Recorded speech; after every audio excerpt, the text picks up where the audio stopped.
Sorry, I must put on my speaking to foreigners voice. Hello, Tracy. How are you today? It's Lorcan. I'm so excited. Hey, Lorcan. It's been too long. And Lorcan, I'm sorry to say, I just found out that all episodes now go on radio and we can't swear anymore. So you're going to have to... Wait, but we can actually bleep it out. No, because then it's all... I think that should be the start of the podcast. That's what we're going to start it there. I did a deadlift. 1, 2, 3. Hegemony. Okay, good. Okay. What two? Hegemony. Barges. This is an after-school special, except... I've decided I'm going to base my entire personality going forward on campaigning for a strategic pork reserve in the U.S. Where's the best squid ink pasta? These are the important questions. Is it robots taking over the world? No, I think that, like, in a couple of years, the AI will do a really good job of making the Odd Lots podcast. And people will say, I don't really need to listen to Joe and Tracy anymore. We do have... Cha-ching. The perfect guest. You're listening to Lots More, where we catch up with friends about what's going on right now. Because even when the Odd Lots is over, there's always lots more. And we really do have the perfect guest. Tracy, I miss when when we worked with Lorcan, our Irish farmer friend. Yes, working with Lorcan was a singular experience in many ways. There was a lot of swearing. I remember that. But it also meant we had an agricultural expert that we could just turn around and ask questions to. And it means that Bloomberg, for a few years, had a 6 Mile Bridge bureau in Western Ireland, and I visited... The most desirable Bloomberg bureau of all, I think. I visited the 6 Mile Bridge bureau. I think Dash visited. Yes, I have been there. I love 6 Mile Bridge. It's beautiful there. Yeah, but Tracy, at some point, you're going to have to make your pilgrimage, even if it's not a formal bureau anymore. I really want to. Wait, okay, so we have our former colleague, Lorcan Roche Kelly, with us. He left Bloomberg a little while ago, and he is now working at the... What was it? The Irish Farmers Journal? What are you doing these days, Lorcan? I'm business editor at the Irish Farmers Journal. I won't say it's my perfect job, but it's close to my perfect job. When it came up, I couldn't say no. Much as I love Bloomberg and love the job working with you all, this was an opportunity that I could not pass up. Joe, if you were invited to be the editor of International Country Music Magazine. Yeah, right. No, that's exactly what I thought. When you left, I was like, oh, God, I'm so devastated that Lorcan is leaving. But then you're like, I'm going to be the editor of the Irish Farmers Journal. It's like, all right, I can't blame you. It sounded right. It's a good fit, yes. Okay, that's good. For those who don't know, Lorcan has a really interesting career history, and he sort of willed himself into being a financial commentator around the time of the Eurozone crisis. But Lorcan, give us your background before we dive into it, because I don't think everyone knows. People who don't know the Lorcan lore. Oh my God! Did we do a podcast on this before? Can we just reference that one? Yeah. I used to do lots of things. I used to do some mining. I used to run an art gallery. I used to do some advisory work for U.S. hedge funds. I used to do a lot of things. I think maybe I get bored easily. That could possibly be what the problem is. But I think it's kind of not quite fake it till you make it, but it's, if people say, I always say, why can't I do that rather than why can I do that? So that's kind of my philosophy, and it's worked out well so far. That is a great philosophy. The day that I was there, I think I was there, visited you for, 3 or 4 nights, but I think I was there when you sold at least some of the last of your cows on the farm, and I went with you to the local cow auction, which was really fun. Yeah, you had the full agricultural experience. Even, if I remember serves, you had the Irish breakfast in the local cow auction, which is definitely one for the purists. Yes, it was a great Irish breakfast. And I just want to make one point about that Irish breakfast, which is really good. And I posted a photo on Twitter. And for those of Lorcan, you've probably wisely moved off Twitter. I'm still addicted. We all know how Tracy views Twitter. But I posted that photo of this Irish breakfast that I got at this small local, auction, little auction house in Western Ireland for cows, in the cafe, in the canteen there. And all these people are like, oh, it looks like tourist food and stuff like that. Because I guess that's just how people react online. They see some food and the first impulse is to insult it. And they probably thought I was in some, expensive Dublin hotel or something. And it could not have been less of a tourist area. And so it confirms all the bad things. I have never seen Twitter. A tourist in the market 600 big, I have to say. So yourself, aside from yourself, yes. Yeah. aside from myself. Lorcan, so Joe mentioned you sold the cows, and I seem to remember for a while you became a tree farmer of some sort, taking advantage of EU my goodness. carbon credits. You are absolutely touching such a raw nerve right now. I'm sorry. You have no idea. I'm going to start marching up and down the office here. Yeah, wait, this is what we're happened talking to the trees?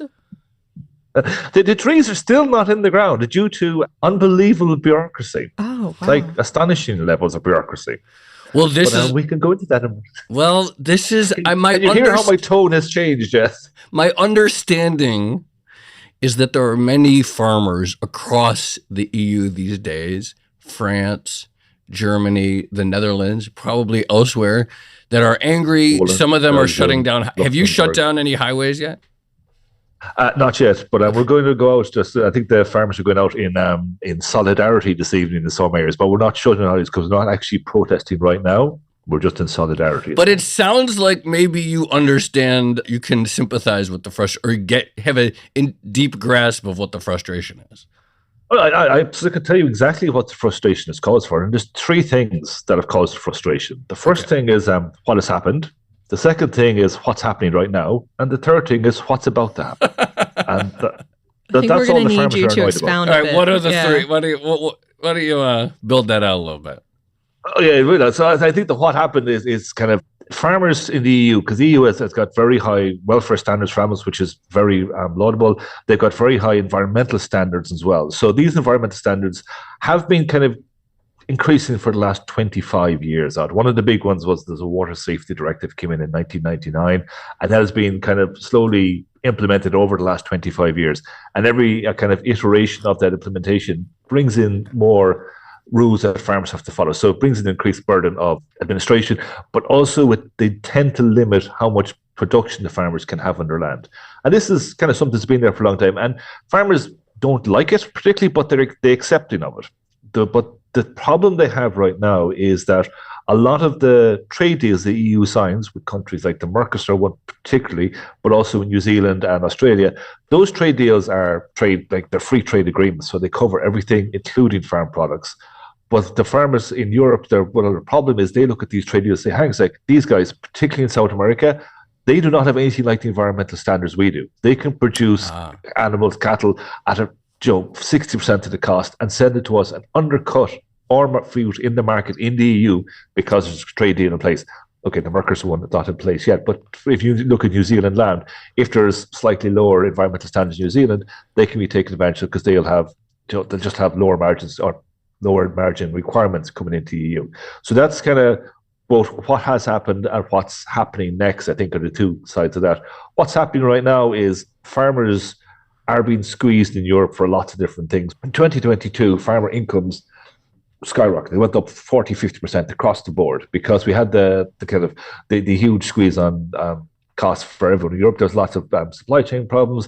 There was lots of things. The farmers were in a position that they were able to sell more product in the local market. There was less global trade, and demand, particularly for countries from Asia, shot up. So farmers took advantage of that, sold lots of them. But that was okay in 2022 because at the same time we saw that the input costs for farming also skyrocketed. I'm sure you've seen the European gas prices. We're looking at fertilizer prices tripling. We're looking at fuel prices, electricity prices have shot up as well. But farmers could eat those costs in 2022 because their output costs rose so much. Last year, 2023, farm incomes dropped by 40%, kind of back to 2021 levels, slightly above 2021 levels. But the farm costs dropped by maybe kind of 75%. They're 25% higher than where they were in 2021. So the cost base has dropped a lot, but not as much. The income has dropped back to where it was kind of 2021 levels. And for some farmers, they're having negative income in 2023. So their cost base is unsustainable in lots of ways for lots of different farmers. And on top of that, then you have new legislation coming in on some of the tax breaks the farmers are getting, particularly in Germany. And Joe, I know you're a huge fan of this. I'll get the pronunciation right. The Bundesverfassungsgericht has had their ruling last year. That's the German Constitutional Court, which had the recent ruling on the German budget. And as part of those, basically, the German government can't spend money anymore. So one of the cost-saving measures they decided to introduce was to cut the tax relief on agricultural diesel and agricultural machines. So basically one of the big costs lots of farmers have, particularly on the tillage sector, is diesel to power their tractors and buying new machines. So the cutting of this tax relief on that in the budget has really pushed German farmers over the edge. I think they're starting to get some concessions on that in the last day or two. We've seen some concessions announced. So basically the tax deal will be there for another while, I think. I think a lot of people, the politicians in Europe, are also concerned that we have elections coming up for the European Parliament in June, and that's because if we see farmers protesting, we might see a push more towards the right from the centre in European elections. So one thing That's the short version of it. That was excellent. That was a really good overview. But one thing I don't get, so the sort of clean water initiatives, I don't understand. I thought the big problem with cattle farming was the sort of large scale stuff where the cows fart and poo and all the manure goes into like a giant cistern where it doesn't degrade in a natural way. And then that runs off into the water system and makes everything out of balance. But I thought the smaller farms, it was like slightly better, but it seems like the smaller scale farms are affected as well. Yeah, I think the tightness of the legislation is in Europe is quite a lot higher than it is anywhere else in the world. There's even legislation. I suppose take a step back. There's a thing called the Common Agricultural Policy, which is the European policy to make sure that food in Europe is cheap, because the production cycle in Europe is quite expensive. So farmers are given money to produce food at a high level that can be sold at a rate that is accessible to consumers. So the Common Agricultural Policy is kind of a compensation mechanism for a lot of the rules that come in. But the rules on the Common Agricultural Policy are quite tight, I suppose. So it is what's called the Good Agricultural and Environmental Condition. It's called the GAEC. So to get the CAP money as a farm, you've got 8 things you have to do. You have to establish a buffer strip along watercourse. So if you've got a river flowing through your land or a stream, you have to have a bit of land that you don't farm against that. You have to have protection against groundwater pollution. That's quite simply like you have a tank to keep your cow slurry in. You have to have a minimum to soil cover. You have to land management for specific site conditions to limit erosion, or you have to leave hedgerows in place. You have to have at least 4% of your land that is what they call space for nature. Like that's not onerous on a lot of small farms, but on some farms it is. You've got the retention of landscape features, so you can't clear hedgerows. So that's kind of these kind of, they're almost finicky little rules, but they're all in place. And on top of that, then they do water quality tests across Europe.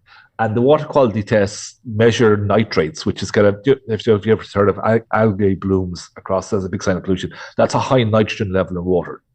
So they do the water quality tests with Europe to measure the nitrogen level.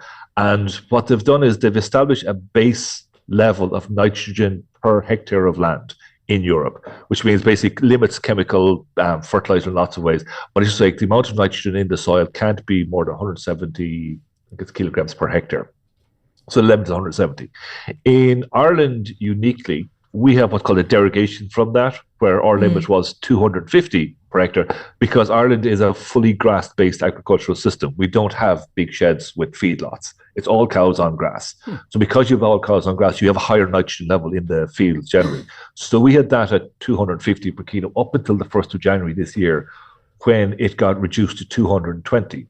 And 250, 220 doesn't sound like a lot, but for a lot of dairy farmers who are being tested and were farming at 250, the cut to 220 means their production will drop by about 6 or 7%. You basically have to get rid of the cows, right? Like there's not a lot else that you can do. Well, you can get more land. Okay. Get more land or get rid of cows. That's the 2 options. All right. And that has a knock-on effect because dairy farmers they earn, I suppose they have the highest turnover. They've good income levels, so they can then lease land that's close to them. And a lot of the farmers are leasing land that traditionally was tillage land.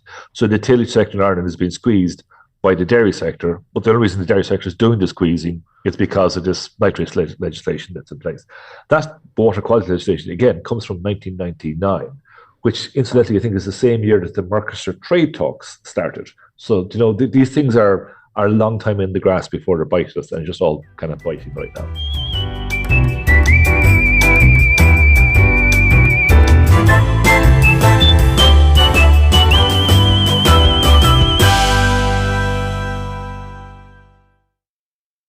Your trees, Tracy, struck a raw nerve asking you about your tree farm. Like, what was the deal? You took a deal, right? You sold your cows and you were going to get money from the EU to plant trees. Like, tell us that. What was the basic program? This is the Paris climate change targets. It's where it comes from, because Ireland is a high emitting country because we have agriculture as a high emitter. We've also got a large aviation sector here. We have lots of different companies. So, but in the one that we can kind of control, I suppose, locally is the agricultural sector. So in order to reach the Paris climate change agreements, the Irish government has undertaken certain things we're going to do by 2030. And one of those was to establish 8,000 extra hectares of forestry per year in the country. Now, the policy has been an abject failure from the start. Like they're getting around 2,000 hectares per year, but much of that is commercial forestry anyway. And the reason for this is that the rules that surround it and the environmental rules are they're not clear enough either to the farmer, to the forester, or to the inspector. So everyone kind of edges either doesn't make a decision, which is a typical problem in bureaucracy across the world, or else they err on the side of caution, so put such stringent restrictions on plantations that plantations never happen at all. And in my case, that was one of the things. We had such stringent conditions on the plantation. I couldn't get a forester to commit to plant it because he couldn't guarantee the plantation, when it was finished, would be exactly within the spec that was required because the spec was so tight. That seems so crazy. It's like, because tree growth is so unpredictable. Like, how do you ever, and you're working on such long timelines. It seems like if you don't know what something's going to look like in 20 years, it just seems like a huge risk to take in order to get the subsidies. Exactly. That is precisely what the problem is. If there was a thing where you just gave free trees to farmers to plant that and we'll give you X amount per acre for years, then that would be a much easier thing. But because there is, again, reams of EU environmental data, legislation for everything, that they started doing that at the start, tried to keep it quite simple, but they were brought to court by, believe it or not, environmentalists who felt that the environmental laws weren't being fully implemented in these tree planting applications that were given out. So that put a stop to it for a couple of years as well. So we're big into, I suppose, legislation and regulation here in ways that most Americans might find somewhat amusing. So there aren't protests in Ireland yet, or there aren't big protests. I mean, there's a lot in like France seems to be where they're always shutting down the highway. Yeah, and the Netherlands. So how does the situation in Ireland? The situation is quite. I think it's kind of important to remember when you look at the protests across Europe, like that. They're protesting over different things. Yeah. They're all the same level of. They're all the same level of upset, but they're protesting over this thing. So if you look at the farmers in Poland, well, they were protesting over the fact that the Ukraine farm products had a free run into Europe. And because if you're driving a truck from Ukraine, you stop the first chance you get. So you stop in Poland and sell your grain there. So the Polish farmers felt that Ukraine was dumping stuff. So they've got a deal now. I think they're trying to get a deal sorted out today where they'll get the trade will still exist, but it'll be more distributed across Europe. Okay. In Germany, as I said already, they were protesting over the price of diesel was kind of the catalyst. In France, Mercosur is a lot of it. The Mercosur that's the trade deal with Paraguay, Uruguay, Brazil, and Argentina. That trade deal, like I said, has been negotiated was signed in 2019 after 20 years of negotiation. But that is seen in France as a big threat to the French economy, particularly because of the beef and stuff that's coming up. Also, there's wine as well could come up. So Macron has said he wants the EU to stop the negotiations, stop the ratification of that trade deal. The EU came out again, I think, very recently and said they will continue talking. But if France votes against it, France has a veto, Ireland has a veto, Australia, everyone's got a veto on it. So if they can't get that trade over the line, and French politics right now looks like France is going to vote against it, then that's going to be a problem. But that's also then a problem for Germany because the trade deal with Mercosur is a full free trade deal, and the Germans want to sell cars. The German cars are back on the headlines again. Germany wants to sell cars into Brazil. So it's there's a real push and shove there. Ireland even, we have a huge pharmaceutical sector here. So the Irish government kind of isn't that much against Mercosur, even though it might mean there's more beef coming in from South America to Europe, reducing the margins Irish beef farmers can make, because we'll make more money on pharmaceuticals. So these are very complex, I think, kind of situations to kind of get a solution to, but the problems are obvious. Lorcan, I have come back to your question on the Irish farmers. The Irish farmers are obviously, the derogation is the big problem at the moment with the nitrates thing, the problem with the water. But Irish farmers right now are busy calving cows. So they have to be really cross to get out in their busy period. Whereas if you're in Europe and you're a tillage farmer, this is not your quiet period. So you can get out and set fire to the European Parliament, whatever you need to do at the moment. Lorcan, I have a really important question, which is, whatever happened to the cows that you named after us? I assume they're long gone, but there was like a Joe cow, a Tracy cow, and I think there was a Luke Cowa. Luke Cowa, yeah. Luke Cowa. Luke Cowa was the first to get the chop, I think. Luke Cowa was a fine animal. He went off to be burgers many years ago. Tracy, I'm sure, is still around because they were breeding cows, and Tracy grew up to be a good-looking heifer. Last time I saw her, she was a heifer. It's not the first time I've been called a good-looking heifer. Go on, Lorcan. We need the backstory there. But Joe Cow was definitely that. Joe Cow's burgers as well, or fine steak. Yes, I'm sure. I miss you, Lorcan. It's we should do this more often. Yeah. This is Lorcan, I actually have like some concrete tree advice that I need from you, because I've got all these interesting trees on 2 acres in Connecticut now, including, I'm very excited about this. Joe, you got to claim to be a smallholder now, right? Was that where you were? That's right. I've gone into farming. Oh my god. Trees. Joe's really sick of hearing me talk about this, but no, I'm not. But we found a tree that might be an American chestnut, and so we're trying to figure out how to deal with that and protect it and what we can do. And someone might come over and hand pollinate it in the spring. So that'll be exciting.